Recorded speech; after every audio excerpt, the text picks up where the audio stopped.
Before we begin, let me introduce my guest, Annie Lamont.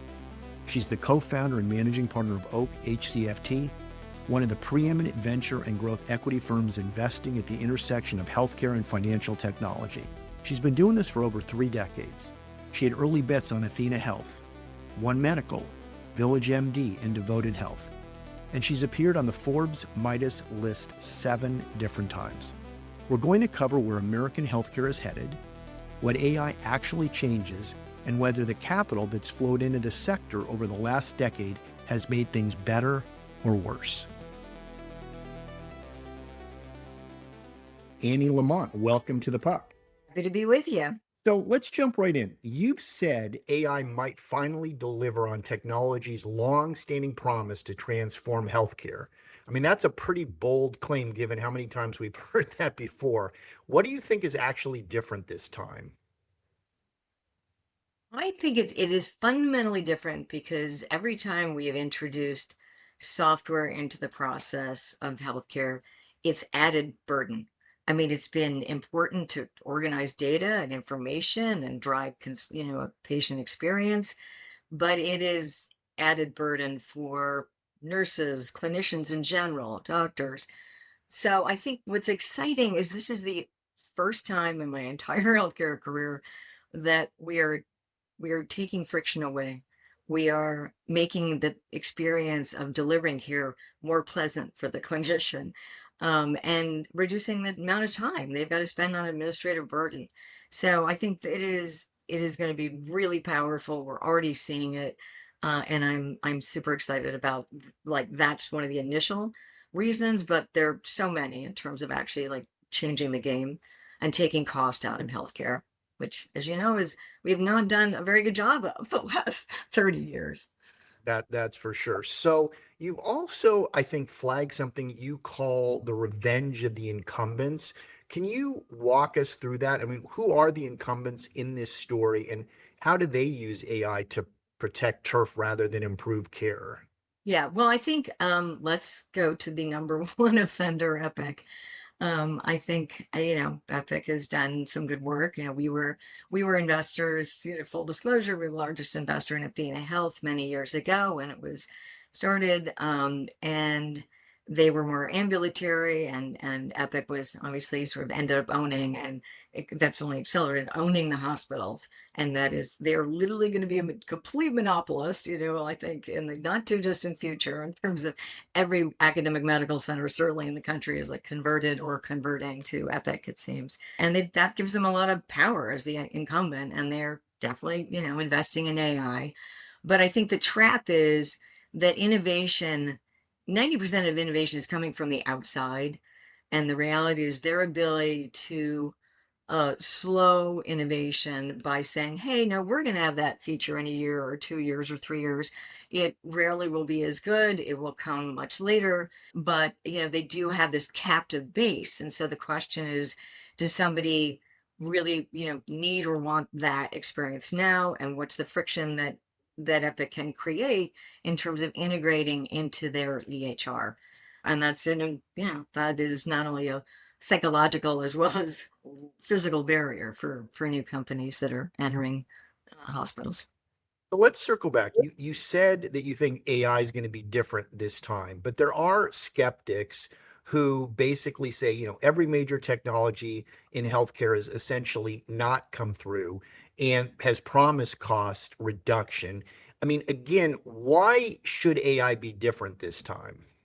So it's not just for healthcare or hospital systems. I mean, it's every facet of our lives. I mean, I think we're all experiencing it. I think, one cool thing is consumers are experiencing healthcare in a different way, right? Just being able to diagnose things that, they used to go to Google for, but the reality is whether it's Gemini or Claude or OpenAI and ChatGPT, I mean, they're experiencing that they can actually have much more knowledge about their own healthcare today. And I think this actually starts the ball rolling in a more D2C approach, friendlier approach, and real enablement of consumers that I just really haven't seen yet.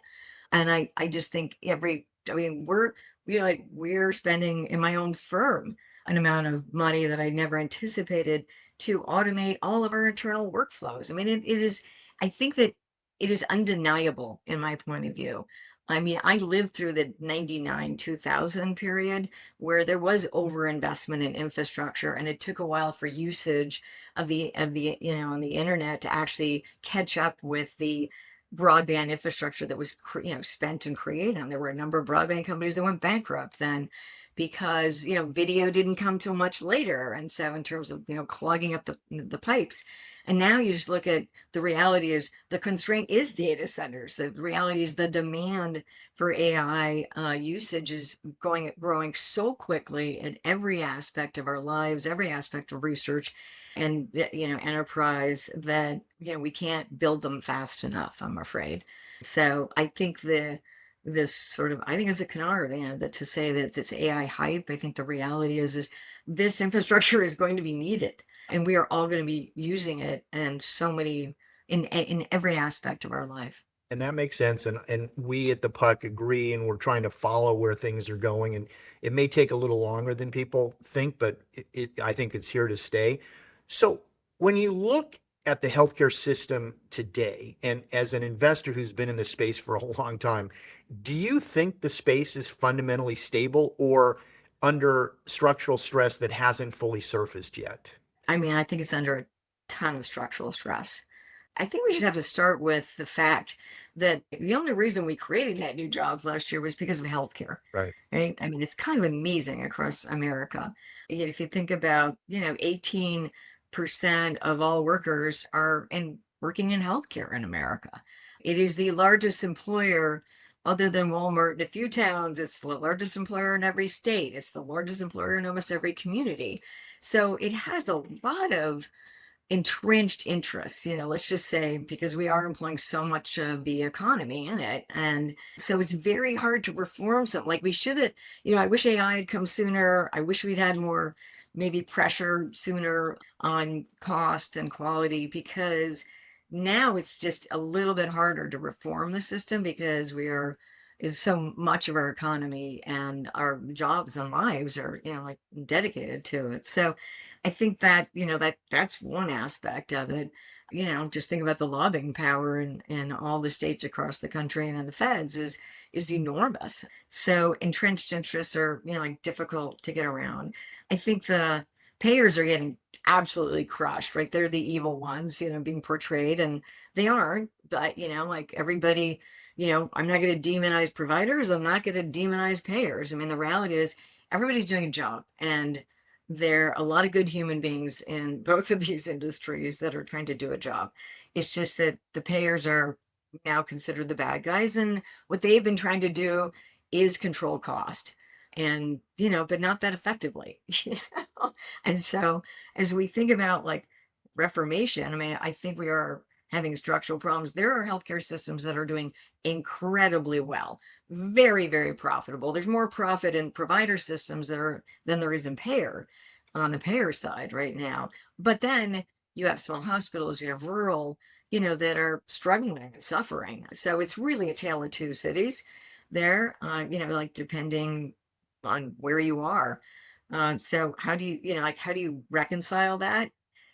Like honestly, I do think, I don't want to be Pollyanna, but I think virtualization and AI have come at the exact moment where we 100% need them, because we need to extend capabilities into rural environments, right? That are virtual, that are, just think about oncology.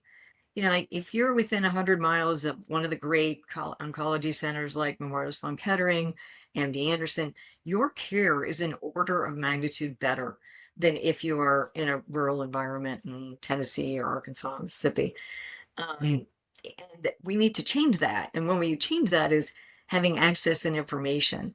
And you can do that through platforms. You can do it through extending the research knowledge that's out there about all the trials, all the new drugs. Like, there is no way an oncologist in,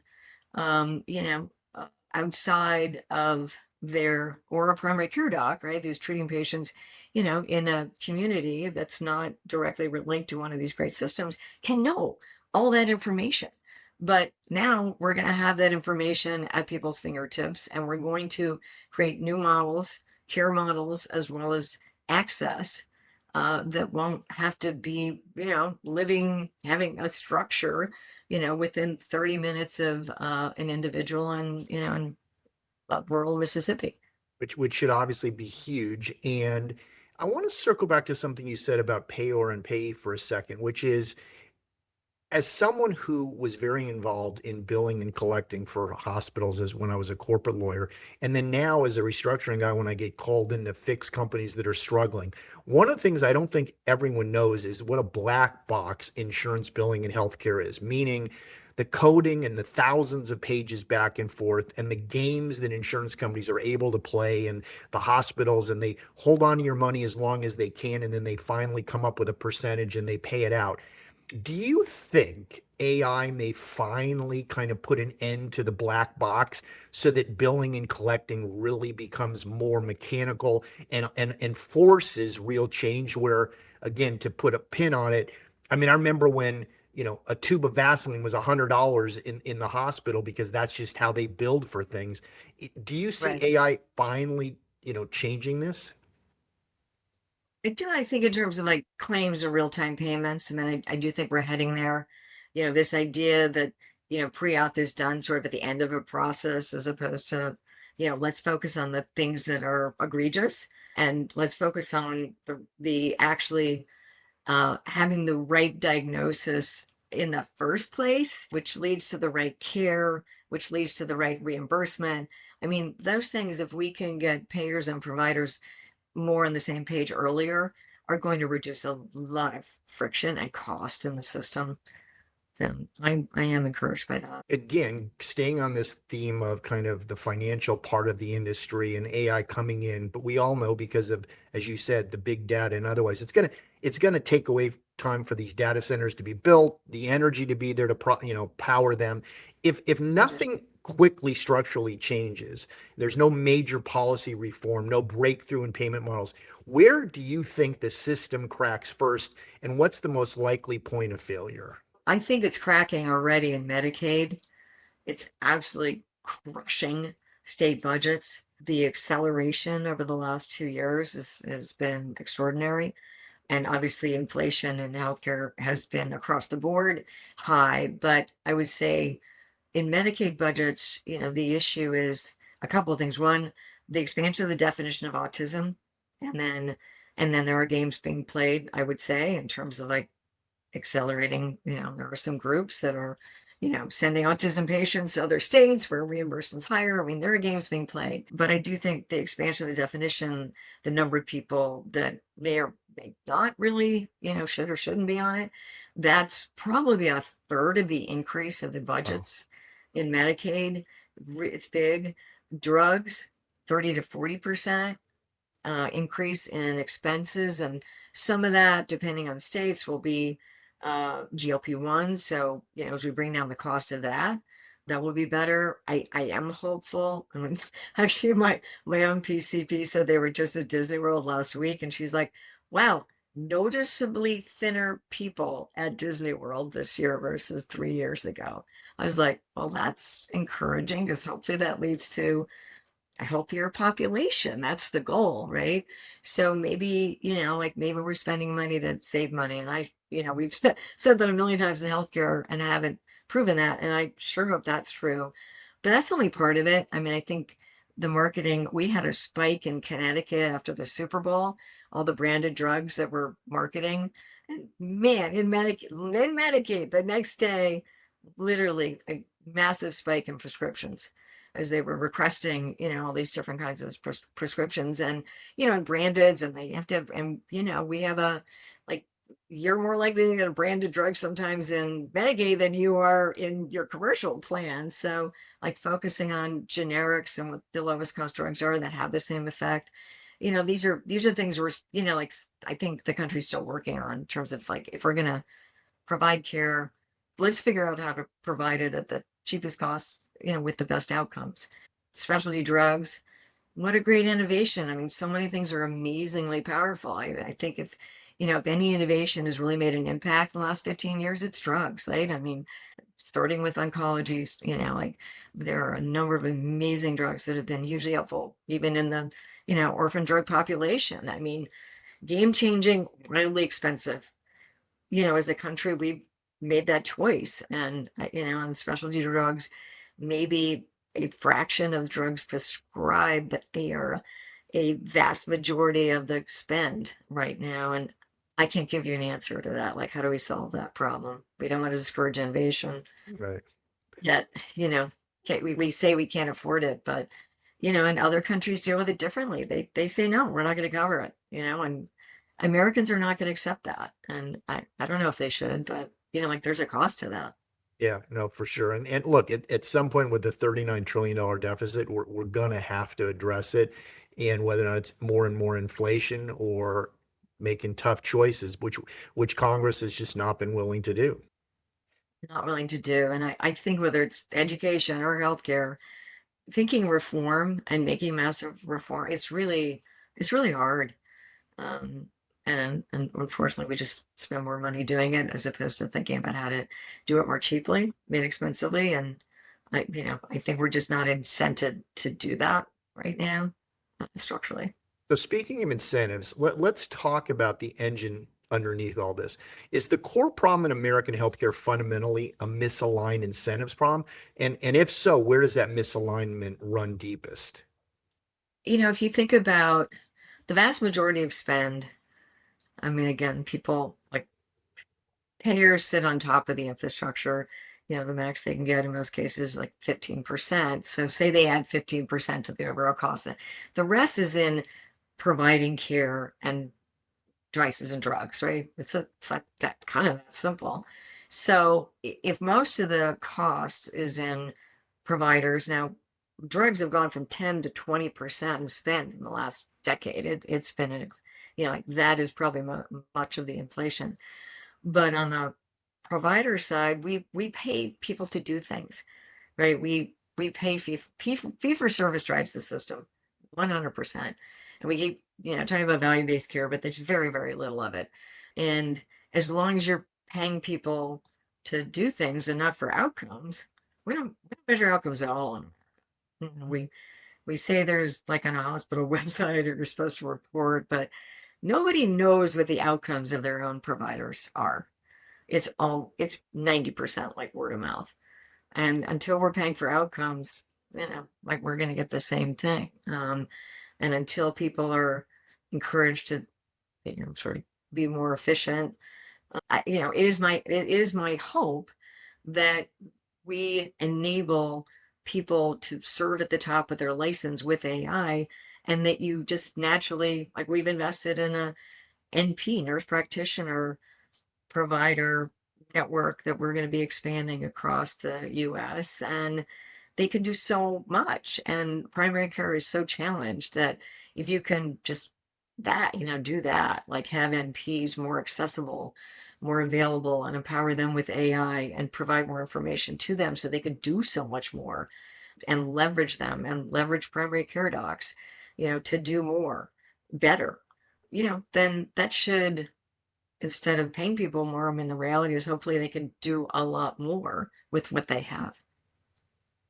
So, as an investor, and when you look at the amount of money from private equity and venture that's gone into healthcare, has the venture and PE investment improved the system, or do you think it's distorted it? Don't, I'm going to I'm going to show my bias here. Okay, that's I okay. feel, I feel like the venture community has, it really is about transformation. I mean, what we're trying to do, and like our mantra is, if something doesn't try to improve outcomes, access, lower costs, we're not investing in it. Like that, we just don't do that. And I think for most VCs, we're trying to tech enable things. We are trying to change things. We are trying to move to value-based care. So I think there is in general, on the venture side, a like improvement transformation. Now you could argue how much have we improved in the last, 20 years. But I do think with virtualization now, we are, you know, There are consumer models now. There is virtualization expanding, access for systems that does make it, cheaper at the end of the day. It creates more access. But PE, I don't know. I mean, I think, it depends. It's kind of like there are definitely cases where hospitals have not been run. I mean, you could say HCA is was a family-owned business that had, multiple PE transactions going private, public, private. They're now a public company. They run the most efficient. They don't get 340B, like drug benefit that most hospitals base their profit on. Like they are incredibly efficient, well-run system that provides good care, and they do it responsibly. So they're like, I think, an amazing example of, good care, and they provide, I think, more Medicaid than not-for-profit systems in Texas, for example. So there are great examples, there are bad examples. I think autism, they're terrible examples of PE acquiring companies and then basically figuring out lots of different ways to charge more, to bring more people in, and move people from one state to another because reimbursement's better. So they're good and bad examples everywhere. And not for profits, I can cite good and bad examples too. So when you look at, you're talking about things like autism. I mean, when you look at that, or you look at homelessness, or you look at mental health in the country, you look at the whole debate between using police to deal with people that have, mental health issues.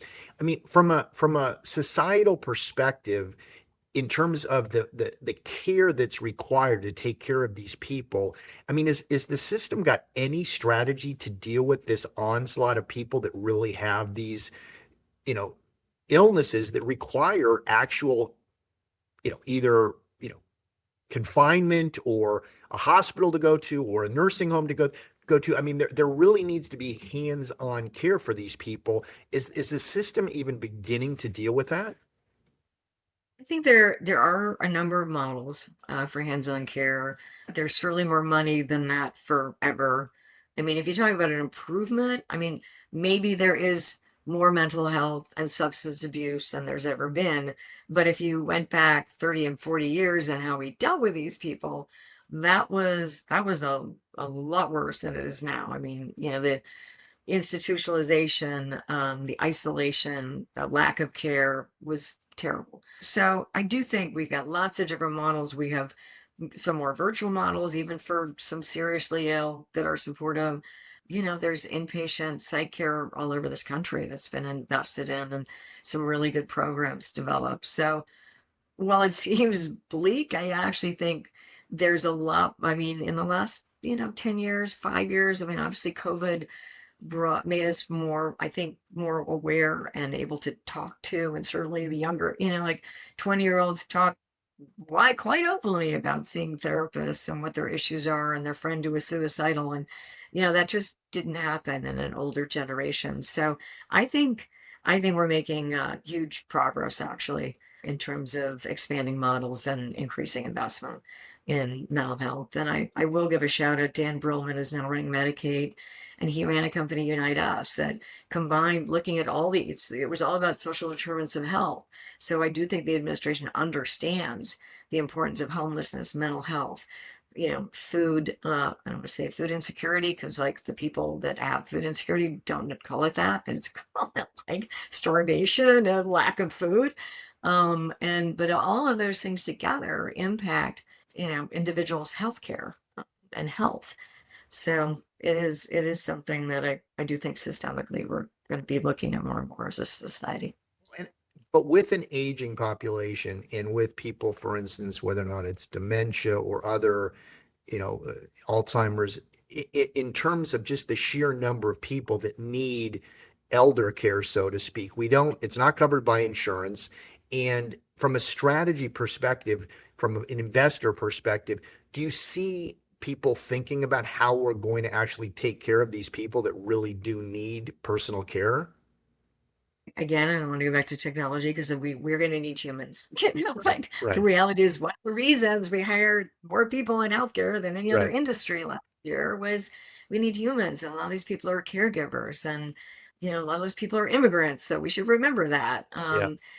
And so I think that human touch is like essential, but I also think it can be leveraged and will be leveraged by automation in the future. And I literally talked to a company this morning that is going into dementia units and in independent living and nursing homes and putting in technology to monitor patients so they know when they fall, they know when they're going to the bathroom too often at night that there's a problem.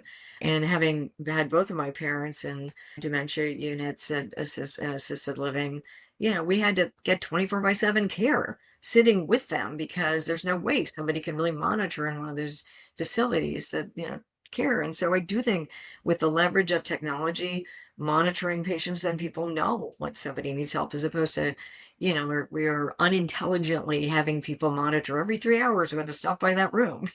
Like that might be too late. You're also getting data on these individuals, like, oh, what is the problem? They are going to have a problem, and it could be, an orthopedic issue. It could be, some other issue that we can get ahead of by actually in a blinded basis, like collecting data around their movement during the day. So now let's kind of talk about a subject that's near and dear to me, which is kind of this issue of how do you deal with the financial stresses? So, for instance, if you're a big hospital chain and you have certain hospitals that are struggling and you afford yourself a bankruptcy filing, for instance, and you spend $3 or $4 million on administrative costs, you can theoretically afford that. But when you look at some of these regional hospitals that are really loaded up on a lot of debt and that are really, really struggling, do you see strategies, especially in these regulated industries where, for instance, tools that we use in California, like assignments for the benefit of creditors, which are less expensive, out of court ways of liquidating and restructuring a company? Do you see the need for kind of an out of court restructuring process where professionals come in and help these companies get their debt in a more manageable form? Because again, one of the changes we've seen over the last 15 years without a recession is that bankruptcy costs and administrative costs have just gone through the roof. There's a shortage of people doing restructuring because it hasn't been a sexy space for the last 15 years. And as an investor, looking at these companies, what types of strategies or things are you seeing discussed that can actually help get some of these regional hospitals out of, the debt spiral, so to speak? Yeah, well, I think there are two sides to that. One, you're the lawyer, so you would know that side better than I. But I do think from a regulatory point of view, we absolutely need to make it. It's really judicial, regulatory judicial. We need to accelerate and make it easier and take it out of the court system and create a. It should be mediated and negotiated between the parties. It is criminal what happens in terms of how long and the cost to reconcile these issues. So I do think that absolutely could be, should be changed. I think the other problem, it's also very hard to close a hospital system. And you could have in fairly dense areas too many hospitals, but people are very attached to their local hospital. And I think the problem is, unfortunately, we do have too many hospitals, and you can't it's like just politically, culturally, it's very hard to close systems. And so that's a political will question as to, whether we can do it. And I do think while I don't like, it's like, I like independent local hospitals. The reality is that there is a benefit to scale here, and the right people have to own and scale. And there's a problem with being monopolists in a market, but is a even more of a problem with an independent hospital that's not running efficiently. And the reality is there's so much that can be done in the next 5 years to run a hospital better and allocate resources. I mean, I have two hospitals locally, that are both quite good, but why would they both compete on oncology? Why would they both compete in cardiology? Like, this is crazy, like one should own one sector, one should own another, that we can't, like, it's really not probably great to have every capability in every hospital that are within 15 minutes of each other. Well, and for instance, you talked about change from a regulatory or a judicial perspective. I mean, one of the things I've seen successfully done is where you have sophisticated management bring in consultants where you actually negotiate with your creditors and you explain to them, look, we can file bankruptcy, but you're going to get zero and it's going to be incredibly expensive, or we're worth more alive than dead. So let's stretch out your payments, take a discount or otherwise. Are you seeing, hospitals being sophisticated and bringing in people to actually help them negotiate down some of this debt that they're struggling with? That is again probably more your world. I mean, we've never owned a hospital. I'm not inside the hospital, so I don't know from that aspect. I do know the state of Connecticut is now forgiving debt for especially paying off the debt that's been outstanding for individuals who can't afford to pay. So And then, when we look at the structural aspect of American healthcare today, and if you look at kind of, a wish list of things that if you could sit down with politicians and get done, I mean, what would you like to see? The one aspect that you really think could be done that would help the system the most? there has to be a fundamental change in how we pay. I mean, reimbursement model is not working. How we think about paying people has to be based on outcomes, and figuring out a structure for that and paying everyone that in that way. Because right now we've tried to do value-based care, and then we have a fee-for-service system. You ask any CEO of any healthcare system, they're they've got to have a functional, profitable system. That's their responsibility. As the Catholic nuns used to say, no money, no mission.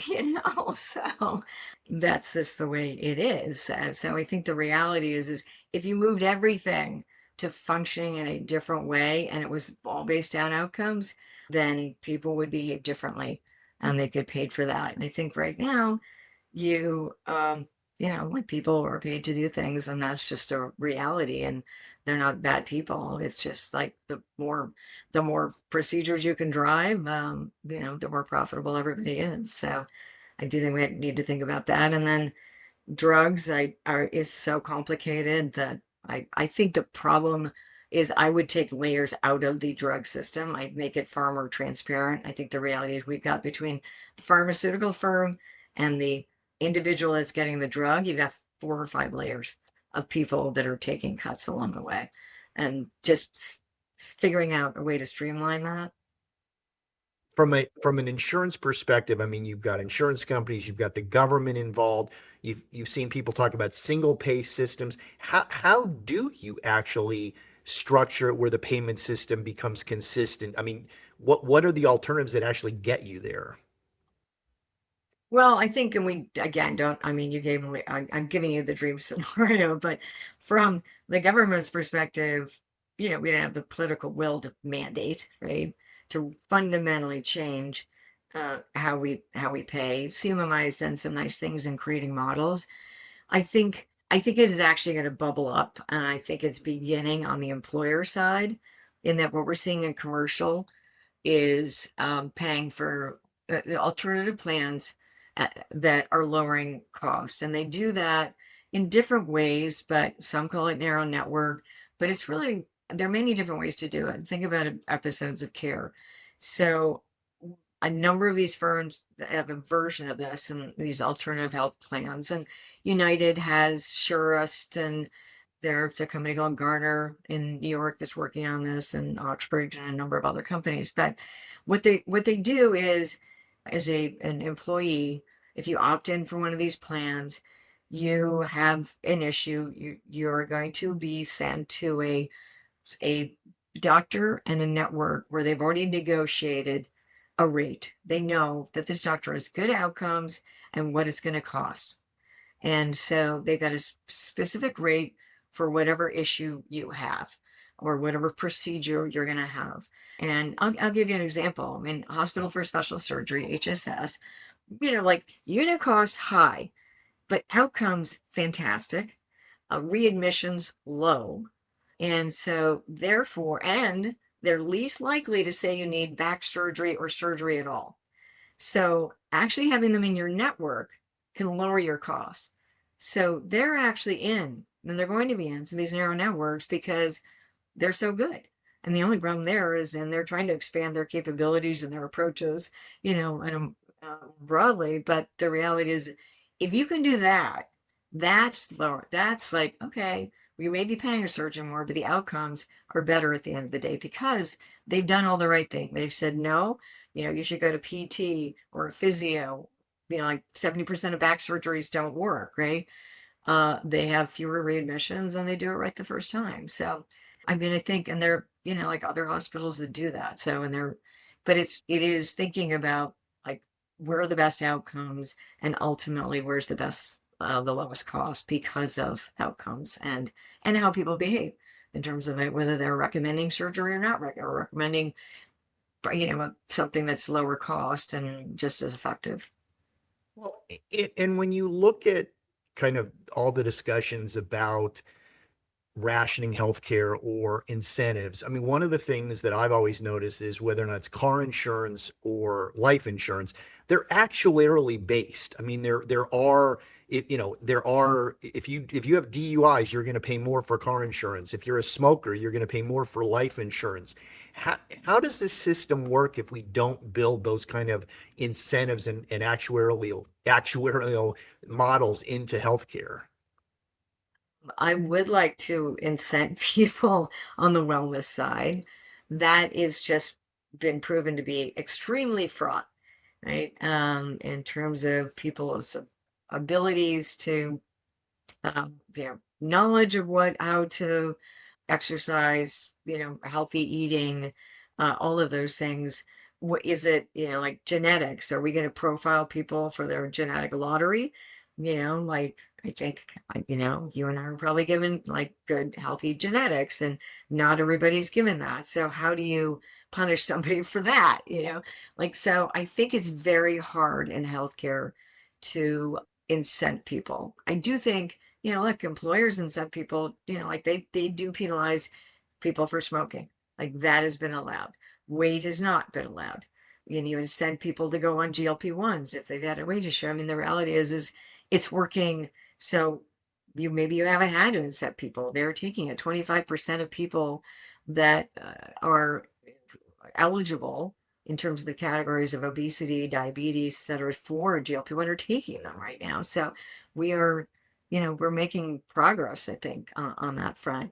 I would love, I think the reality is what we're, like the administration is trying to do in terms of food quality is great. But, like just taking dyes out of food is not going to happen. We have, we have two problems: lowest cost for consumers. They're struggling with affordability in food. And so they're going to go for the cheapest food.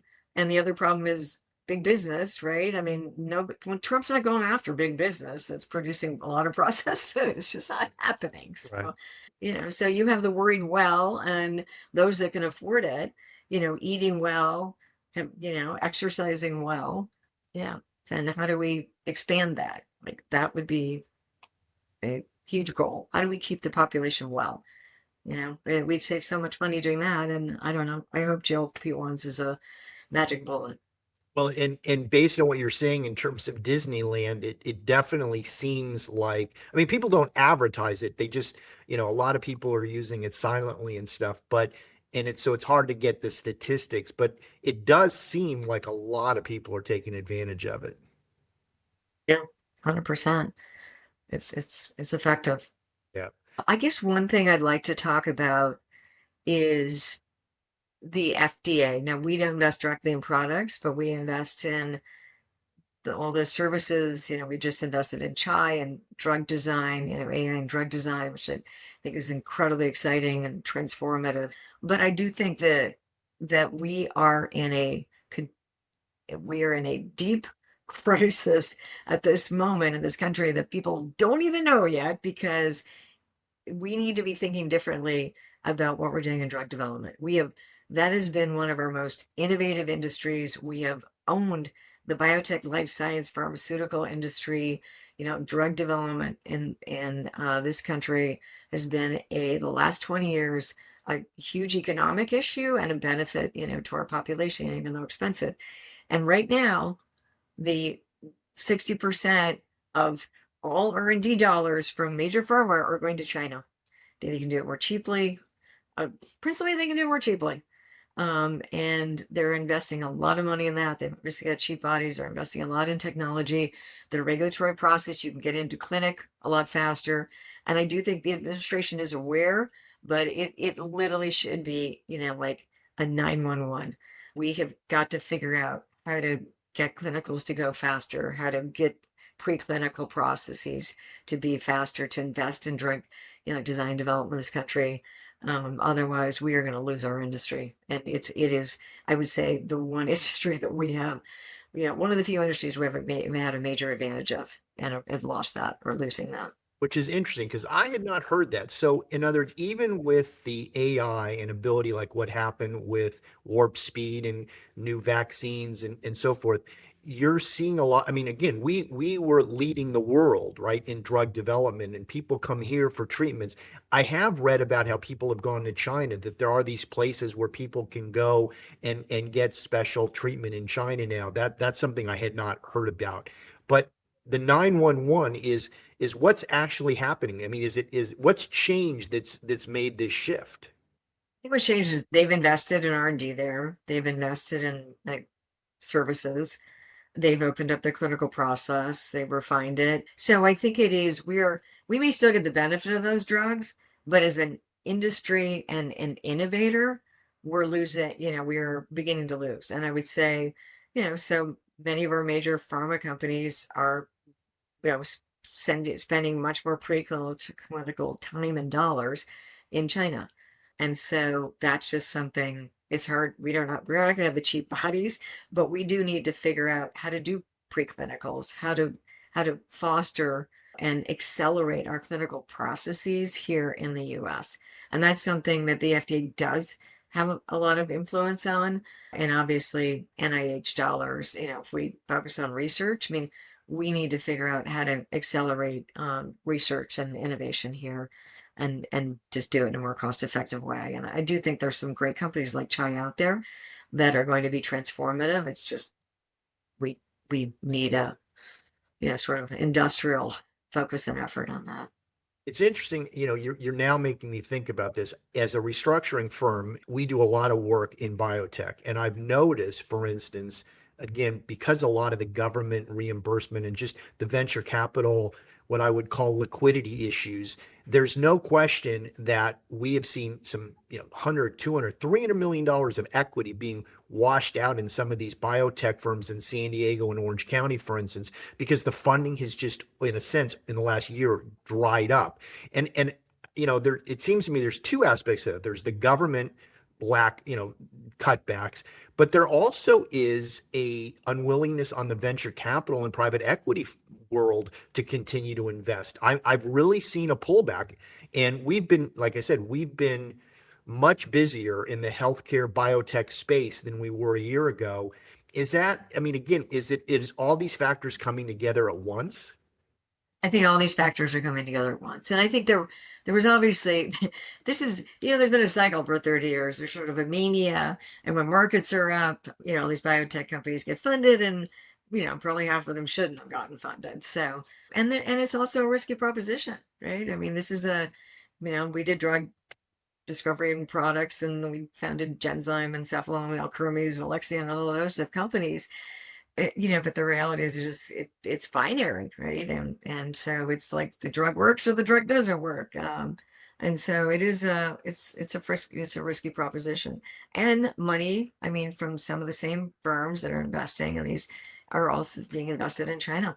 I have to say, it's there are alternatives. And do you think that some of that is just inevitable? Meaning, we've got a pretty large economy. We've thrown a lot of money at healthcare, and we kind of own certain fields. And, again, it was like, after World War II, and when Europe was decimated, and we were the only game in town. I mean, China is a, huge country now with a large Yeah. economy. Is some of this just inevitable in terms of our monopoly power is going to ultimately shift away? Well, I think I look, nothing's nothing's inevitable.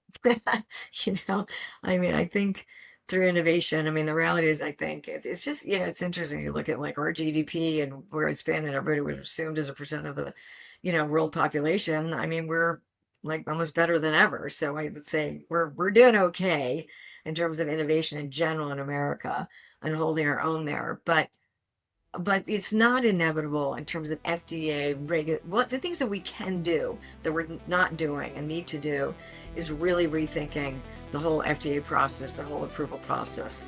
And obviously we can't have the NIH like pull back on funding research. That would be criminal. Right. Annie, this was terrific and really, really appreciated it. Great. No, fun doing it. You made it easy, Jim. The Puck Venture Capital and Beyond is brought to you by CMEG Advisors. If you enjoyed the conversation today and haven't yet subscribed to our show, you can find us on YouTube, iTunes, Apple Podcasts, and SoundCloud. Feel free to leave a review while you are there, and maybe even a 5-star rating. You can also follow us on TikTok, Instagram, LinkedIn, and YouTube for updates, highlights, and more content from our team.